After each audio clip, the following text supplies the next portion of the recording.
Okay, happy Wednesday evening. I really appreciate everyone who has joined us today. And just let me make sure that I've got everything running.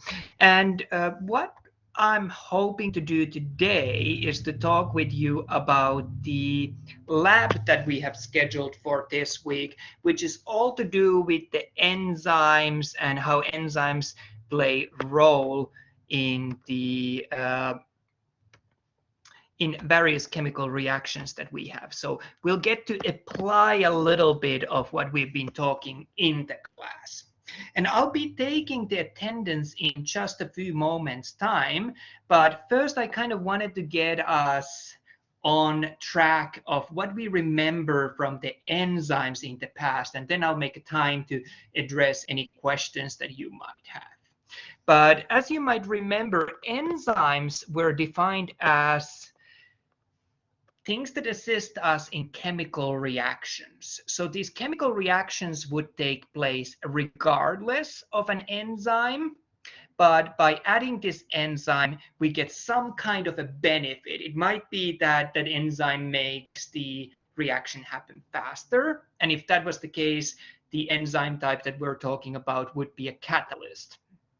But it can be many other things that the enzyme does as well. It can lower the activation threshold, as we talked in the last class on Monday. Or it can be that the materials that go into reaction get used more efficiently or more completely. Or it can be many other ways of assisting. What we saw when we looked at the enzyme itself was, I think it was illustrated quite nicely with this series of pictures that I've put there on this slide on the left-hand side. So what happens is that whatever we're working with, whatever is going to the reaction, it would go through the same process, whether there would be the enzyme present or not. And in this example that I have, the molecule that we have in this reaction simply gets broken into two pieces. That's all there is to this reaction. But as the molecule that we are breaking into two pieces gets combined with the enzyme had this active site where the molecule could bind to. And not all molecules can work with all enzymes. But if this is a fit, what happens is that there will be a physical change in the shape of an enzyme, as you can see here. So the enzyme, while it's working, it will have a change to it, but at the end of the reaction, it returns back to its original shape. So the enzyme itself does not get used, or we don't lose any of the enzyme as a result of it participating in this reaction. And by that, I really mean to emphasize that we can reuse the enzyme time and time again, and really the use of the enzyme itself is not wasteful for the enzyme, or we don't cause any loss for the enzyme due to that. This specific example of the enzymes that we talked about, the one specific example was a catalyst. So we saw with the catalysts that they were the enzymes that played a role in speeding up the reaction. So not all enzymes are catalysts. But catalysts are typically used most commonly as an example in textbooks and in many labs. So that's why I've included it here. But that does not mean that enzymes would always be catalysts. So I just really wanted to be certain about that, because some textbooks are not very clear, or they might even give you a little bit of a misinformation in terms of making you think that all enzymes are catalysts, and that's not the case. So having said all that, what we are going to do on today's lab, we will look at a reaction, and that reaction is going to be based on hydrogen peroxide. And many of you might have heard about hydrogen peroxide in your day-to-day use. Some people use hydrogen peroxide, for example, to clean small cuts, clean small wounds. Peroxide can be also used to bleach hair, do things like that. We will talk about this hydrogen peroxide, what would be the normal reaction. And by normal reaction, I mean what we're seeing here. We will be looking this, what would happen under normal conditions and with the hydrogen peroxide. And then we'll look at if we add an enzyme, which in this case will be a catalyst, how that enzyme will affect on this normal reaction that would happen with our hydrogen peroxide. So our lab is going to be very closely tied into what we did in the lecture component. I always try to do that. Sometimes we're running a little behind, sometimes a little forward, but there is an attempt to have a connection between the two. Now that we've talked about that, before we jump into the lab, all this should have been a revision and reminder. I want to take a moment just to make sure if anyone has any questions about anything as it relates to the material that we have covered in the last lecture or anything of the practical matters. If you have any questions, you can just simply unmute and shout them out, or you can type them into chat. And while we're waiting for the questions to come through, I would also like to take this as a chance to take the attendance. So if you could please type in your name to the chat, and I will then after the class take a little bit of time to manually take them down, and we'll get you your attendance. I realized that there's a lot of things that have been going on, and one of the things that I haven't yet had a chance to do is to give you your extra credit for having been actively participating in the classes. I do want you to know that I do have all of the records, and that will be added to your final grade. I expect to be posting those on the Blackboard in next week or so. So just that you know that you being present here and you participating actively has not gone unnoticed. So I really do appreciate it, and I really will take that into account, and that will count as points also towards your final score for this course. So fear not, even though we have not had a chance to do it yet, it's all being recorded. And that's something that I value quite heavily on my grading as well. So it will all count as extra credit points. It's very likely in my classes, some of the students end up getting more than 100%. So that just means that I try to give as many chances to succeed and as many chances as possible to get those points. So I see that we got a good bunch of attendance recorded, and I will do a few other times as well when we'll do activities, and you can again participate, and whenever you participate, that's what I use also to take the attendance, so that if anyone shows up late. But in case you need to leave early, at least now you have had a chance to take part. I don't expect that today's class is necessarily going to take the full hour and 15 minutes. This lab I try to keep the labs pretty self-explanatory, and I don't want to give away every single answer in writing on these review sessions, but I definitely want to set you for success for these labs.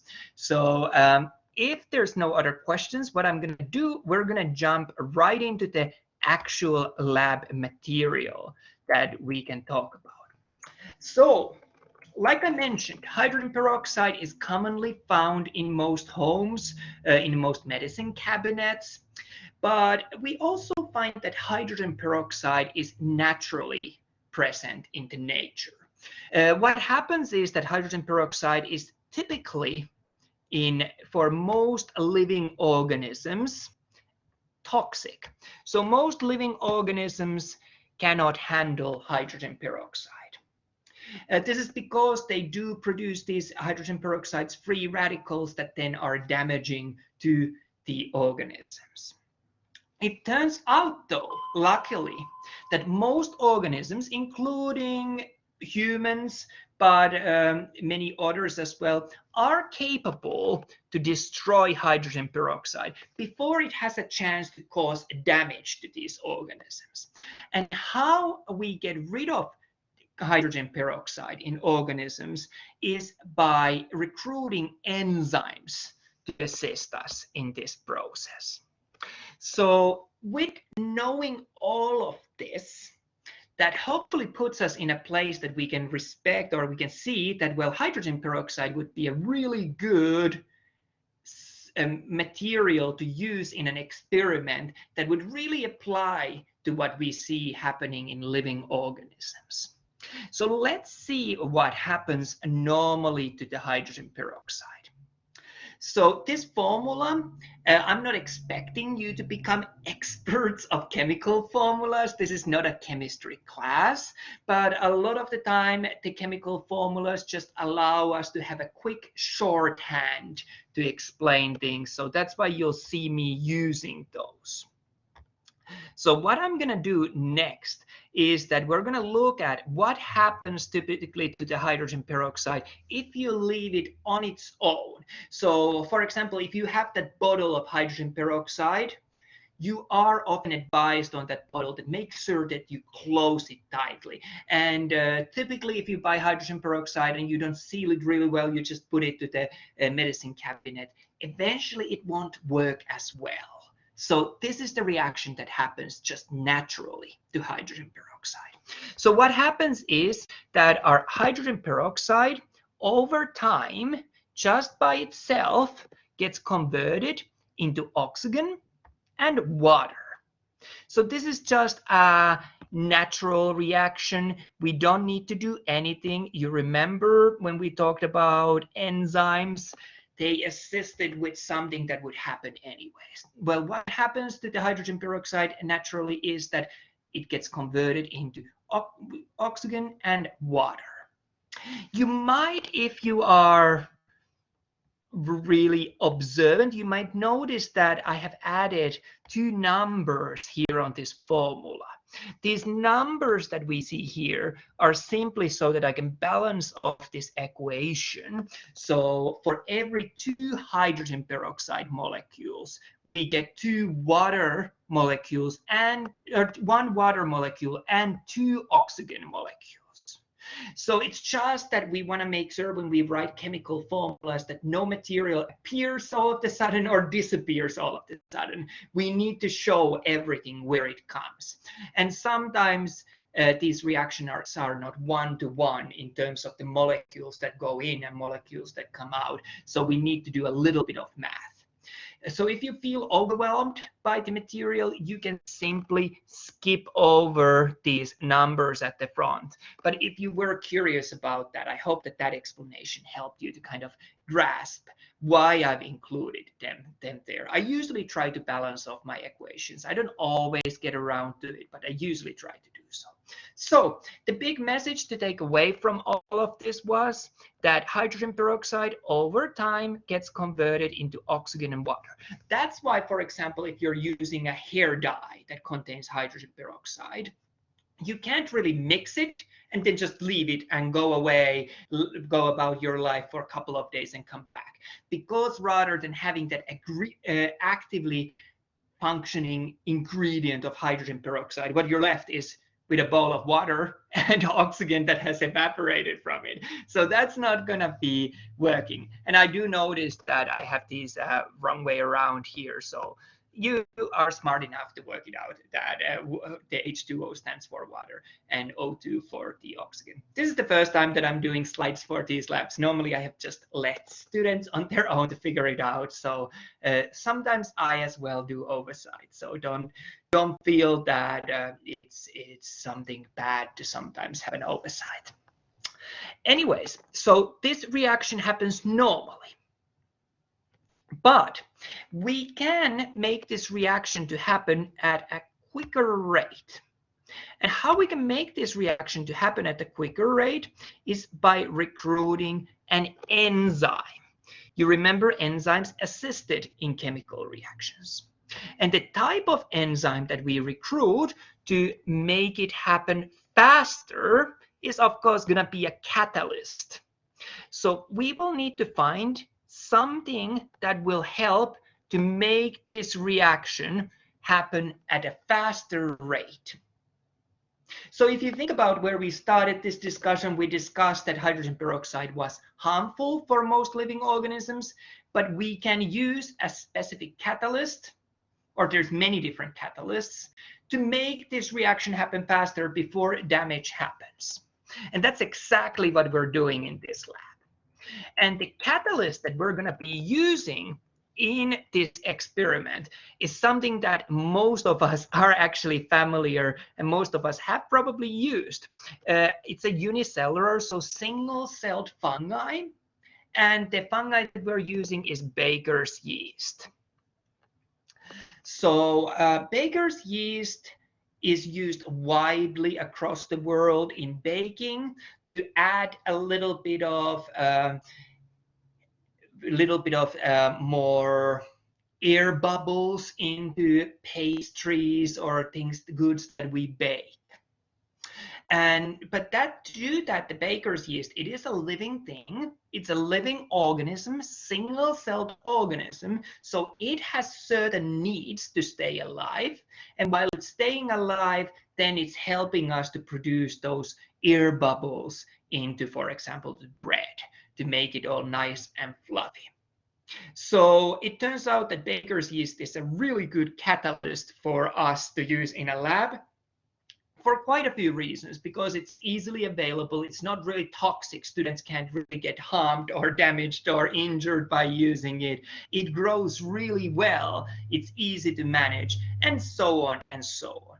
So if I would be doing this lab with you in person, we would have a bunch of hydrogen peroxide, and I would have probably prepared a bunch of baker's yeast in water as a solution. And we would use that baker's yeast as a catalyst to make this process of converting hydrogen peroxide into water and oxygen, make it quicker. So, having discussed through all that kind of as an introductory thing, what you'll notice in your quiz that you'll be completing, that I kind of tell the information and then I come back and I ask you that, ooh, can you tell which one of these is true or is not true, what would apply? So I try to go through some of those questions with you when we meet in person. And here's the first question that you will find in your lab. So this is a great chance for us together to think about that. So if you attend to these sessions, you do have the answers for those. So I have a bunch of statements, 5 statements there, and one of them is not true. 4 of them are true. So I'm asking which one of these is not true. And once you spot it, I would appreciate if you share it in the chat with the rest of the class. And one way, if you're kind of feeling lost that I don't know which one of those is not true, is the process of elimination. Sometimes in multiple choice questions, it's easier to eliminate the answers that are true and be left with the one that's not true. Or it can be the other way. Let's eliminate the ones that are not true and we're left with the one that's true. So since we know that 4 of these are true and 1 of these are not true, let's work through. And if anyone picks out the one that's not true, just feel free to share it on the chat. So we do know that chemical reaction would occur even if the enzyme was not present. That is definitely true. So it is not going to be the answer that we're looking. And we did remember that enzymes helped us also in chemical reactions. I did share with you that catalysts are a special type of an enzyme. These catalysts help us to speed up chemical reactions. But not all enzymes, of course, were catalysts. We also saw, when we looked at that visualization of how an enzyme works, that the initial enzyme before reaction and the final enzyme after the reaction, they were the same, both in terms of the amount of the enzyme that we have around, but also its shape, that there might be a change in the shape during the reaction, but at the end we are left with the same. So that would be true as well. So we are left with only one possible answer that is not true. So what I claimed there was that all enzymes would be catalysts, and that absolutely is not true. You remember that catalysts are common examples of enzymes, but they are not the only kinds. So any one of you who answered C, you definitely are clear of what's going on, and you're doing really well on this course. And you actually do have the first answer to the quiz questions as well. So well done you if you got that right. And I think that this is a good time for me as well to just take a moment to give a chance if anyone has any questions about anything that we have discussed so far. Do remember that I kind of tend to build these review sessions of the lab around the information that I provide also in the lab. So I'm not expecting you to be super stressed taking notes. You can take notes as much as you wish. I do provide a recording of these sessions as well, but it's more of to get you comfortable and give you a chance to ask any clarifications. I do want to share that most of these labs in the past, before pandemic, we were doing in person in a lab. So during the pandemic, during the shutdowns, we had to quite quickly move to an online format. So some of these I'm still developing, and I think that as time goes past, we might end up doing these experiments ourselves at the home. But for this time, it's still under development. So I do sometimes make mistakes. So these sessions are really good chance to make sure that what I say makes sense. Sometimes it is that we've done this quickly, we've done the transition quickly, and we're all doing the best we could. So it is possible that if you see an oversight, this is a good time to ask about it. Well, I don't see any questions coming in. So what I'm going to do, I'm going to move on to talk a little more about this lab. What's going to happen next? So we can learn a lot about enzymes, how they work, by finding information in kind of a roundabout ways. We can study the topic of interest by doing kind of a little bit of a reverse engineering, if you wish. And I have listed 3 possible ways how we could find information about the rate that the chemical reaction of hydrogen peroxide being converted into oxygen and water takes place. So we're really interested that how quickly that conversion happens. Normally that conversion takes a little longer, but once we add now an enzyme and a catalyst type of an enzyme that speeds up the reaction, we will notice that the rate of reaction goes up. And how we can tell that the rate of reaction goes up, there's a few things we can measure. We can measure that how much oxygen appears. So we have many sensors that are quite easily available, that if we put hydrogen peroxide into a test tube, we can put a sensor into that test tube and see how much oxygen is present.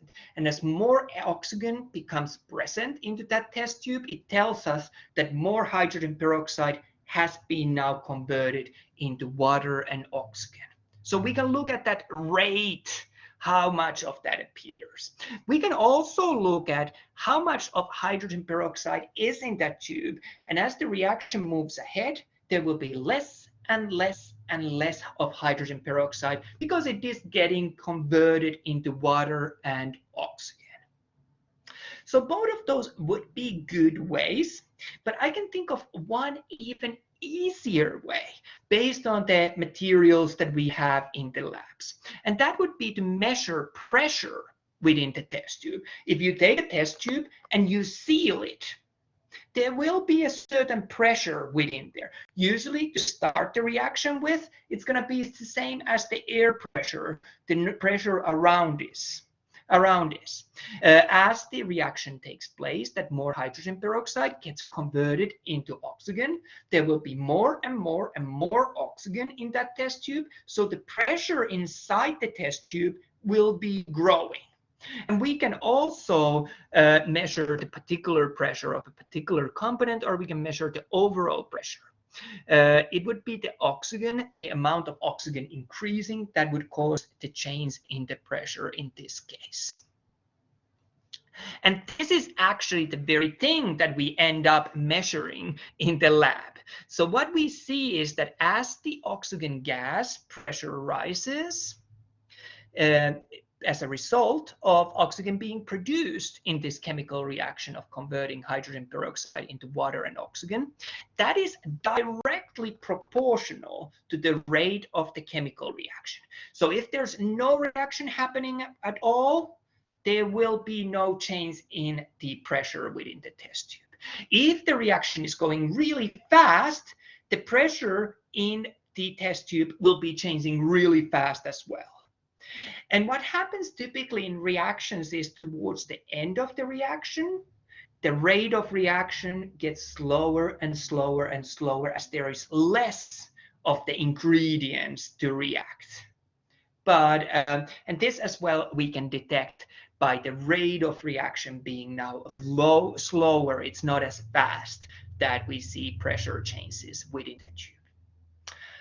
The good thing about doing this lab in a virtual setting is that we have way less security concerns. So when I do this lab with students in a classroom, I usually avoid using glass test tubes, so that in case they go crazy and all of a sudden the pressure inside that test tube grows really fast, it doesn't explode.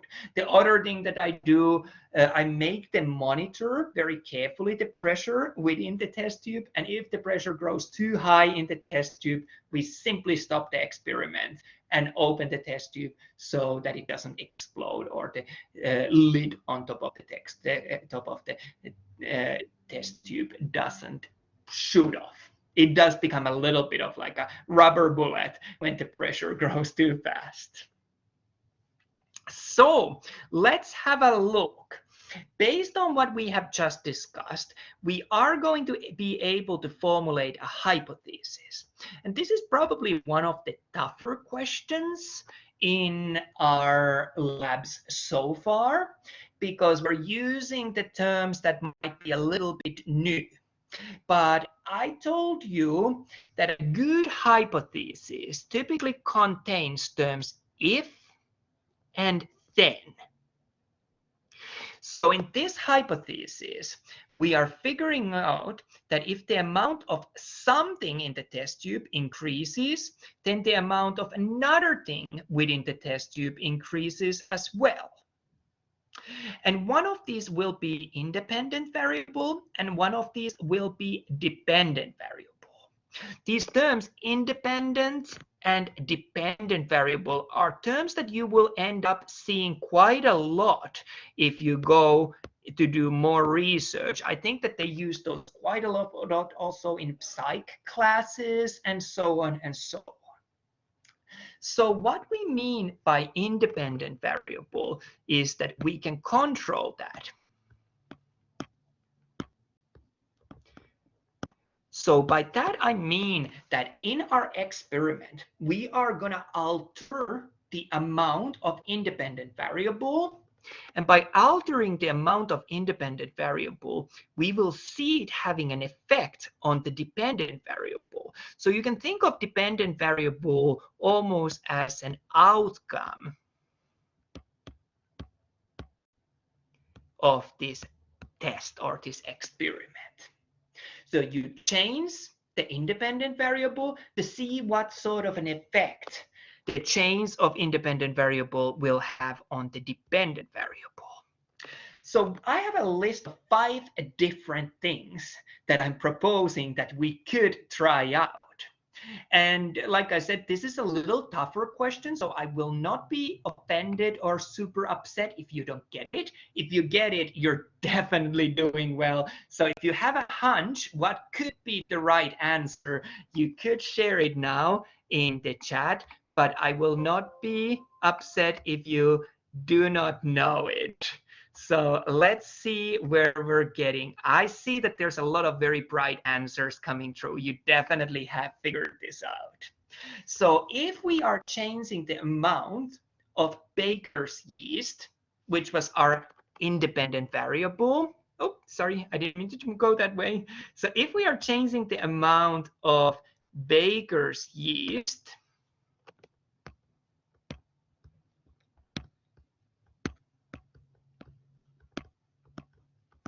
we are expecting to see it having an effect on the oxygen pressure within the test tube. So if you answered that, your thinking in terms of how scientific process works is spot on.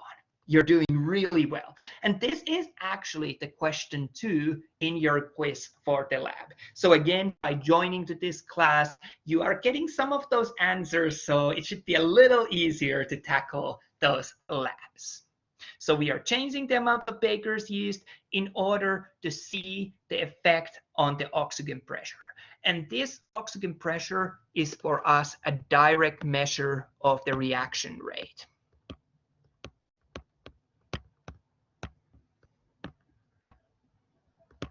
So let's have a look of step by step how we did conduct this experiment.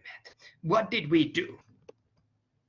Well, we took 4 different kinds of test tubes, and all of these test tubes included the very basic same ingredients. We had 3 milliliters of 3% hydrogen peroxide and 3 milliliters of water.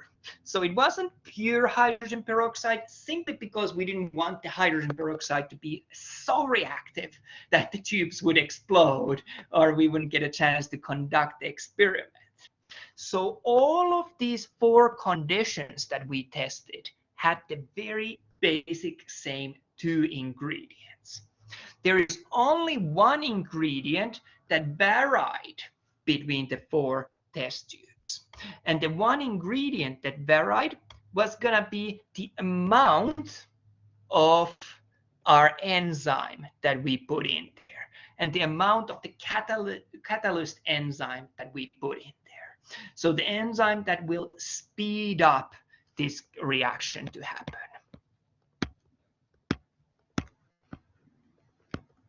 And you might wonder that how do we know how much there is in one drop?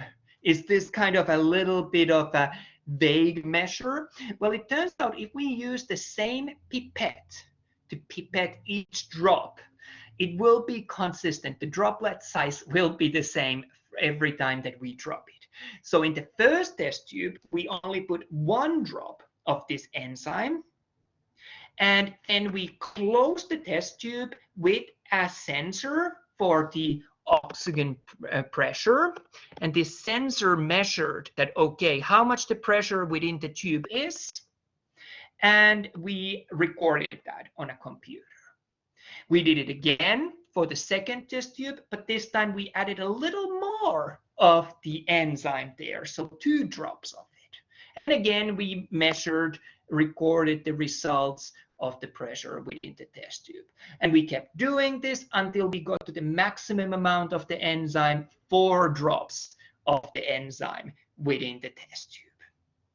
So this was very systematic method of increasing the amount of enzyme or catalyst in the test tube and seeing what sort of an effect with that increase of the catalyst would have on the pressure within the tube. And what we did, then we simply plotted the result. So we produced a graph that allowed us to see results of that. So I just wanted to make sure if anyone had any questions at this point. If you do, feel free to type them to the chat or shout out. That's why I jump out every now and then to check on that. But I do not see any questions having came through. So what I think we're going to do, we're going to have a look of that plot. What sort of a plot would we be left with after conducting this experiment? On this first plot, we're looking at a plot of simply one drop of enzyme.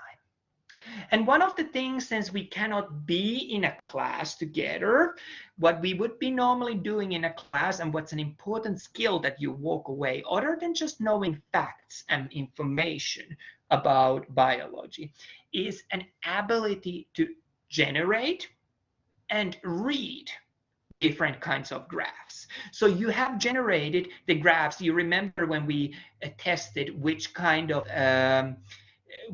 of materials were very good buffers and which kinds were not. On that acid-base buffer lab, you generated your own graphs. So you already have that skill. I'm confident that you know how to do graphs. Now we are continuing a little bit with learning how to read graphs. So let's do that together. And here is the graph that we produced. What we will see, and this is typically always the case in the graphs, we will see on the x-axis, which is this horizontal axis, it's typically always time that's on that axis. So as time progresses, we move onwards on the x-axis. And this is something that I expect that you would have seen also. Oh, I didn't mean to click that, sorry. Let's see how I get out of here. I'm sorry about that. Now we should be good. So what we see typically on all the graphs is that the x-axis shows the time. As time progresses, what sort of changes are we seeing? And on this graph, this particular graph that we're looking at, now we're measuring. Let's try to get the pen out again. Here. Now we're measuring the oxygen pressure within the test tube as the time passes on. So higher the oxygen pressure, higher it will be on our y-axis. And from this graph, we can see quite a few things. And what I want us to do next is that we really take a little bit of time to read this graph. So we are mapping the oxygen pressure against the time on this graph. And what we will see is that the graph really will look like a curve. It starts at one point, keeps growing up at a rather fast rate, and then the rate slows down over time until the line flattens out and remains the same. So at the starting point of this graph, there's actually nothing happening. The pressure that we see within the test tube is the exact same pressure that we have in the room air. So there is a certain amount of pressure around us at all the time. You might have seen in weather forecasts, we talk about high pressure, low pressure. The pressure around us keeps changing a little bit. So that's why we don't have a set number that we always expect it to be on this lab. It depends about what's happening around us. And so we start at the same as the atmospheric pressure for the oxygen within that test tube. When we have put everything there, nothing has yet happened, and we seal the test tube, it's going to be exactly the same as it is around us. So this starting point tells us that there is no product. So no water or no oxygen being produced yet. The reaction has not yet started. As the reaction starts, we notice a pretty linear increase in the oxygen pressure in the test tube. This initial part of the reaction, as the reaction proceeds, the initial part is very constant. So the oxygen concentration, the oxygen pressure within the test tube builds up at a constant rate. And what we see is that this constant rate has some sort of a slope. So it's in some sort of an angle. You think of the ski slopes when you go skiing, downhill skiing, it has a slope. So the angle is pretty consistent for the first part of this reaction. As the reaction proceeds further and further, we'll notice that the slope becomes less and less and less steep. This is because now more hydrogen peroxide has been used, so there is less hydrogen peroxide available in this closed test tube to be used. Well, if there's less hydrogen peroxide to be used, we will be only able to make so much of the product of the oxygen and water. So the rate of reaction decreases as we get to the later part of the reaction. And eventually we end up with the reaction ending. From this point onwards, the line would be just flat. So if there's no hydrogen peroxide left, there is not going to be any more oxygen produced within that tube either. It is going to be just the same amount what is there, and that's it. So now that we've read together what that graph tells us, we can actually work out that this graph gives us quite a lot of information. And this is the reason why in science you see that a lot of the time we prefer to report our findings in a visual format. Can you imagine writing out all of this information? It would have taken so much more effort than just producing this graph. So I hope that all of that makes sense. And what we're going to do next, we're going to take this data and start making some sense out of it. So I told you a lot of the time in quantitative research, we want to get numbers. We want to report our findings in numbers. And that's exactly what we're going to do also in this case. But before we get there, I do have a question, and I'm not expecting you to answer on this quiz question. It is an actual quiz question, so it's a good chance for you to think about it, but I'm not expecting you to post an answer in the chat. So I have three different statements here on the right bottom part of the screen. And each one of these statements relates to these events that we see having been mapped on this graph. So there is event A, event B, and event C. You saw that I had actually 4 different events, so I've only included 3 of them here. And in the quiz, I am asking you to be able to pair up each of these statements with one of these events. So let's have a look of that together. So I've jumbled them around a little bit. The event A here shows at the very beginning of the experiment that there is no product yet because we haven't yet had the reaction happening. The oxygen pressure in the test tube is the exact same as it would be in the atmosphere around us. The event B that we see here, that is the early reaction when the oxygen concentration is really increasing at the constant rate. That rate is our initial rate of oxygen concentration. And the final part of this graph, the event C, shows where there's no hydrogen peroxide left in the test tube, so there's not going to be any more oxygen produced either. So we have reached the end of the reaction. So if that makes sense to you, you're able to match these statements, you're doing really good. So I mentioned that we can add a little bit more to this diagram in terms of extracting numeric information. And what I'm going to do, we're actually going to add a line to this diagram. And the line is going to be covering the very early part of the reaction. So only this part that we see here. So it's going to be about 20 to 70 seconds of the reaction. So roughly first minute or so. We don't start it right at the beginning because at the beginning we're still kind of getting organized. We might be a little slow of putting the lid to the test tube or so. So we leave the first 20 seconds kind of an error margin, and don't worry about that. And we measure until to just over a minute or so, and we look at that slope between that time period. And what we'll notice that that slope is very linear, it's very straight line. And by using a computer, we can superimpose a line to follow the data that we have recorded for that. And you'll notice that that line is going to be a straight line. Well, if you have done any math, what you'll notice is that any line in a coordination, we can report it in an equation.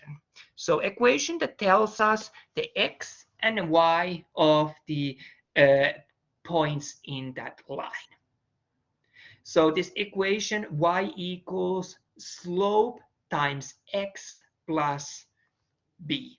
So what we're really interested of this equation, which can be produced by a computer, is this one letter, letter m.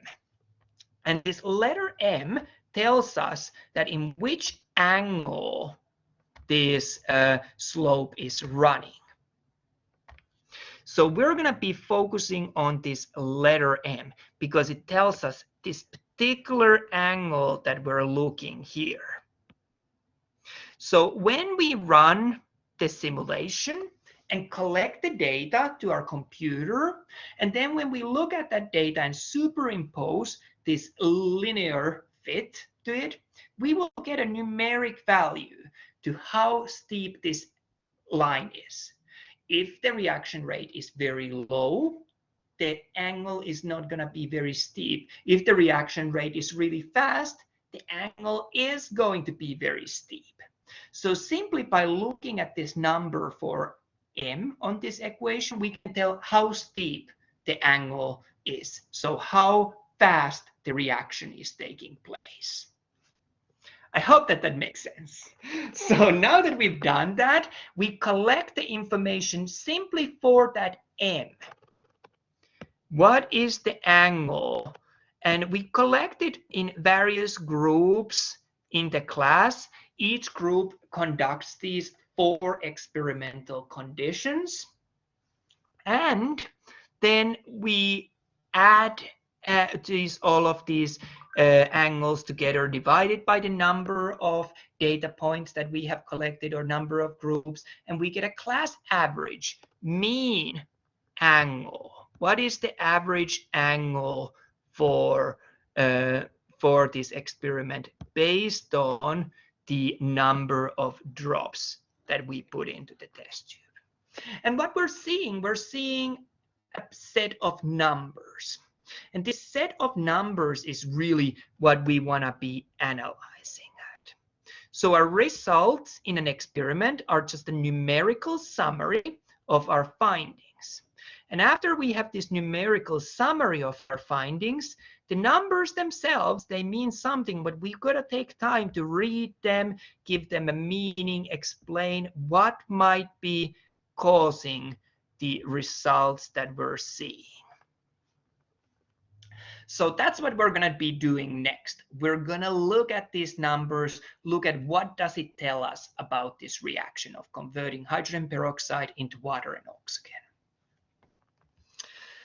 So the question 4 in your lab, and I will not have an answer showing up on the screen. We will simply discuss it together. The question 4 is asking that what can you make out of these results? What do these class results tell you about the relationship between the amount of the catalyst and the pressure that we measure for the oxygen? And the pressure that we measure for the oxygen is reported as an average for all groups within the class. So what we end up seeing here is, and I hope that you all end up with the same conclusion, is that as we add more enzyme or more catalyst, the pressure within the test tube keeps increasing. So if the pressure in the test tube keeps increasing, that was a direct indicator of the reaction rate. So by looking at the pressure, we know how fast the reaction within the test tube is taking place. And we're seeing that by adding more enzyme, adding more catalyst, faster the reaction is going to be proceeding. So that's really a good kind of a conclusion for this experiment. That's what I would expect us to find out. The data strongly supports that based on the numbers that we've recorded and so on. So that's the question 4. The final question in your lab is going to be asking you to watch this little YouTube video. The YouTube video is really meant for bakers, so people who do a lot of baking at home, but it does include a little bit of a simple description of the science behind how the baker's yeast works. So I have few questions about this video that you will be watching that you will get to answer in your quiz part of the lab. So these are just multiple choice questions. So I'm going to leave that part for you to tackle at home. And I know that we've covered quite a bit on this lab and this lab session, but I hope that it has helped you to make sense about, let's give a practical meaning for how enzymes work and why enzymes might be beneficial for us. So I really wanted to come back to this slide to highlight that we've talked about the enzymes in the class. And now hopefully you will have had a chance to apply this knowledge of the enzymes in real life and apply it to something that we can see actually as an experiment that we conduct. So I hope that you have found that useful, or by the time you complete the lab, at least you will find it useful. This was a quick walkthrough of the key points of this lab. Remember that you will always be able to come back to the written description of the lab when you go to the lab exercise on your blackboard. So you don't have to rush, you don't have to worry. If you have any questions, if you get anywhere stuck or just something doesn't make sense, please feel free to reach out to me. I'm usually really responsive through the Blackboard. I try to be checking it multiple times of the day. Sometimes there are other duties that pop up, but that's definitely my attempt. So I hope that you find the Enzyme Action Lab useful in terms of connecting everything that we have talked. I hope it connects to some of the other things that you might have run into, for example, as you are completing baking activities at home and so on. So now you can kind of educate people around you, make them more aware of the fact that world is just not magical. It's magical only when you don't understand science. So once you understand science, a lot of it is actually very easily explainable. There's less of a curveballs or surprises that take place in the world. And having said all that, at this point, I would ask you to post your name again on the chat, so it's kind of a second time that I can take the attendance. And I don't have anything else, anything new to share with you. I am going to be around if you have questions, but if you don't have questions, you feel comfortable about taking the lab, this is all I have for today, and I hope you have a very good rest of the evening. I really appreciate you being so engaged, and being so good about showing up to the classes. Like I said, I'll make sure that it does get recognized also on your final grade. I wish you have a very good rest of the night. Enjoy. This is all that I have. I'll be around if you have any questions. Thank you so much. Have a good night. Bye.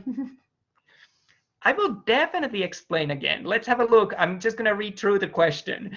Can you explain again, how does the result success, the reaction rate versus the amount of catalyst enzyme? That is a really good question. I know that I went through it a little fast. So let's jump into there together. I'm really grateful that you asked. So I should be still sharing my, oh, I will start to share. I don't think I'm sharing it anymore. I will share my screen. So you should be able to see my screen. If for some reason you're not seeing it, give me a shout out. But I'm optimistic that we're seeing it together. So what we're seeing here is that you remember in the test tube, we had 4 different test tubes, and all of them included the same ingredients. They included hydrogen peroxide, same amount of same concentration hydrogen peroxide, and same amount of water. And the reason why we added water was simply to keep the reaction rate a little bit under the control so that the test tubes don't end up exploding or anything.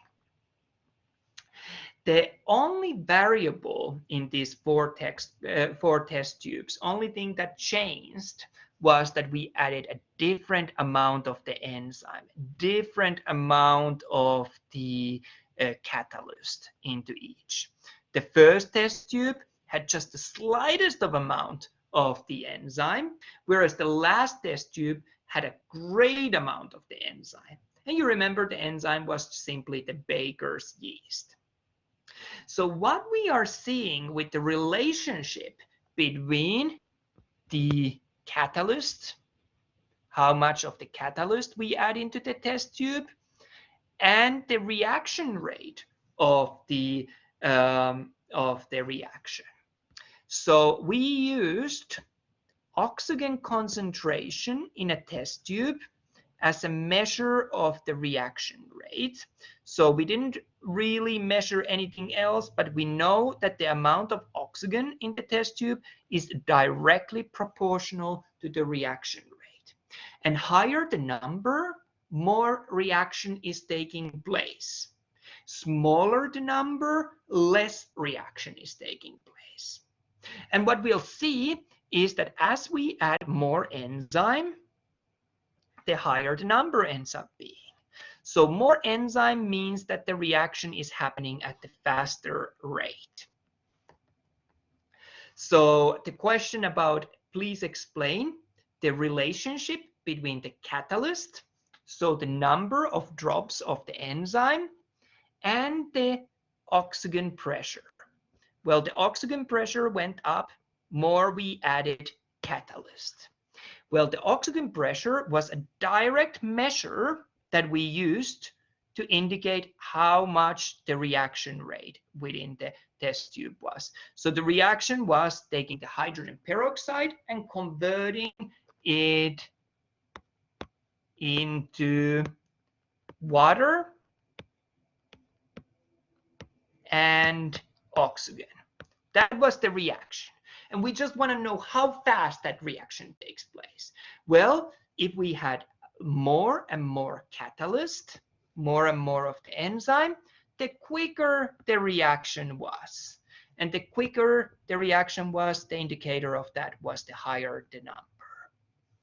So I hope that that makes sense. I know that that's a very wordy way to explain it. So if you prefer that I give a really simple one-word answer or one-sentence answer, I guess that the way I would phrase it would be that if we add more enzyme, we end up speeding up the reaction. If we add just a little enzyme, the speeding of the reaction is not that fast. I'm glad that it made sense. I really do appreciate you. You have been extremely well engaged in this class, and I actually had a pleasure to share that with some of my colleagues, that you are extremely engaged, and I really do appreciate it. Thank you so much. I really appreciate your participation. If you have any questions, I'm still going to be around, but I hope that that clarified that one.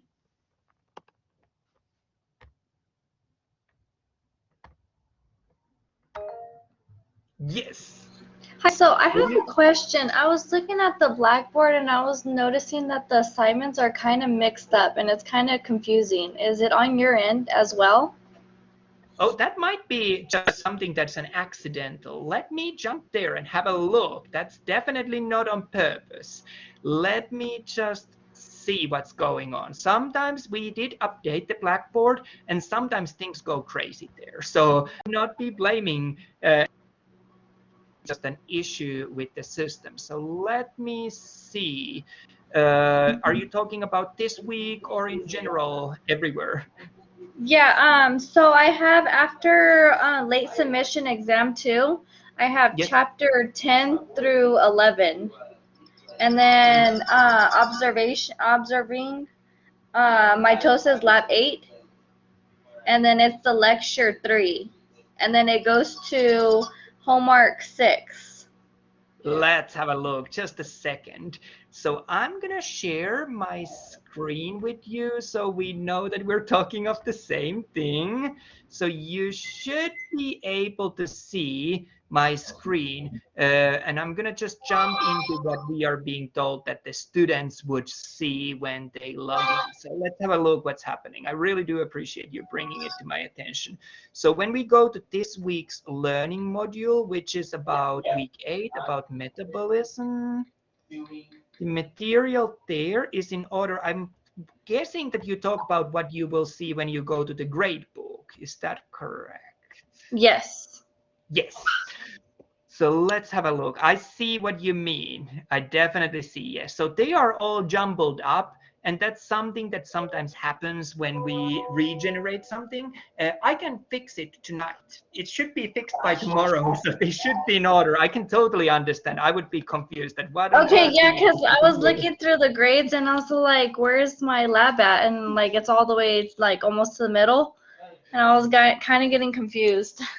I totally understand. That is something that has been accidental, not on purpose. So please do not feel that you did anything. I actually really appreciate you sharing it with me, because I do sometimes just assume that computers work and sometimes they don't. So what I will do, I will go and fix that up.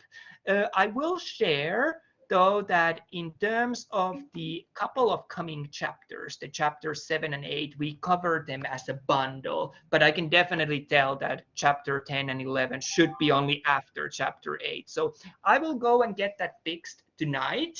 Okay. And hopefully by the next time you log in, it should make, I'm just going to stop sharing the screen so you don't get all blurry eyed. And next time that we're on the class together, it should be all working and in order. All right, thank you. I appreciate it because I was all like, where's my assignments at? So I had to Oh, just I look through totally again. get it. I really do appreciate you are such a good one about. I can promise if you wondered about it, everyone else has wondered it as well. Yeah, I was all like, because I was looking through today and I was making sure if I had all my assignments done. So, and I was like, where's my lab at? And I was kind of getting confused. Well, I really appreciate that. Is something that would have totally gone past my radar because I rarely go as a student to look at things, but I will definitely get it fixed. And please know that if you were ever to miss anything, I'm always very good about that. I will work with you, especially if it's been because of something like this. But I think you saved a lot of students from a lot of stress by bringing Okay, this to my attention. yeah, but thank you so much. I appreciate it. I'm enjoying your class. Oh, I'm so glad to hear this, and I'm really, really enjoying reading your answers. You're doing an excellent job. Remember, we're already way past halfway point of the semester, so you already have half of your grade figured out. So Yeah, you're thank you. doing really well. I just get really nervous taking the exams. I take a lot of notes and then I just find myself kind of like blank in the mind. So I totally understand and I can totally appreciate that. Please know that you're probably not the only student. A lot of students feel that way. And really, taking exams is a skill. More you do it, more relaxed you come. So, what I tell my students is that the reason why I don't do proctored exams and the reason why I do open book exams is that you can have a little less stress. I'm right. gonna share a secret, and everyone else can find the secret from this recording, is that I never ask new questions in an exam. The Mhm. questions are questions that you have seen in your homework. So I don't throw curveballs. So feel relaxed that if you've answered to the homeworks, you've seen every single question that you'll ever see in my exams. Right. And I appreciate it. Thank you so much. You've been so helpful. Absolutely. I really appreciate you and I appreciate you being part of this class. And I hope that you have a very good rest of the evening. Remember, I'm always only a message away. All right. Thank you so much. Have a good night. Thank Thank you. you. Have a good night. Bye. Bye-bye.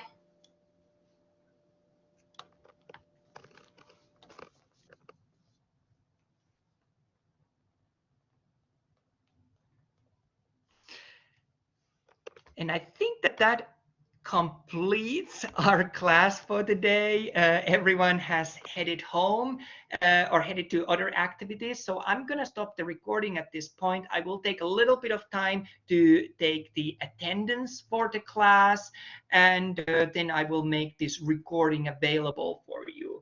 Like I said, please know that I'm always only a message away. I try to make myself available pretty fast when you message me. So I'm happy to answer in writing. I'm happy to organize one-on-one meetings remotely, or I'm happy to meet in small groups. I do also, even during this pandemic, organize face-to-face meetings if necessary, if you feel that that's easier. So you have many ways of getting hold of me. I really recommend using the Blackboard because I check that the most actively. But if you do send me an email, I will also answer to that. Sometimes that might be a little slower than answering on the Blackboard, but I always will get back to you.